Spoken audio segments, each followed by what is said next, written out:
12 വർഷം കഴിഞ്ഞിട്ടും ഇല്ലായ്മകളുടെ നടുവിലാണ് പാലക്കാട് മെഡിക്കൽ കോളേജ്. മോർച്ചറിയോ സ്കാനിംഗ് സൗകര്യങ്ങളോ ഇല്ല. ആശുപത്രിക്ക് പുതിയ സർക്കാർ അടിയന്തര ചികിത്സ ലഭ്യമാക്കുമെന്നുള്ളൊരു പ്രതീക്ഷയിലാണ് പാലക്കാടുള്ളവർ.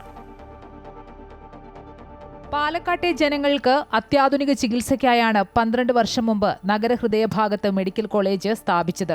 പക്ഷേ പേരിന് മാത്രമുള്ള മെഡിക്കൽ കോളേജ് മാത്രമായി മാറി.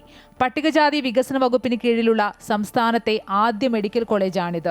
2014 ഉമ്മൻചാണ്ടി സർക്കാരിന്റെ കാലത്താണ് ഉദ്ഘാടനം. എന്നാൽ അതിനുശേഷം കാര്യമായ വികസനമുണ്ടായില്ല.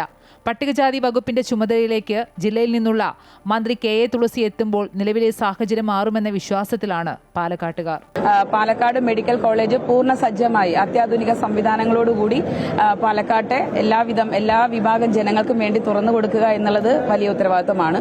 അതിനു വേണ്ടിയിട്ടുള്ള നടപടികൾ അടിയന്തരമായിട്ട് സ്വീകരിക്കും. വാഹനാപകടത്തിൽ ഗുരുതരമായി പരിക്കേറ്റവരോ മറ്റോ വന്നാൽ ജില്ലാ ആശുപത്രിയിലേക്ക് റഫർ ചെയ്യുന്ന പരിതാപകരമായ അവസ്ഥയാണ് പാലക്കാട് മെഡിക്കൽ കോളേജ് ആശുപത്രിയുടേത്. Trauma care, CT, MRI scanning സൗകര്യങ്ങളൊന്നുമില്ല.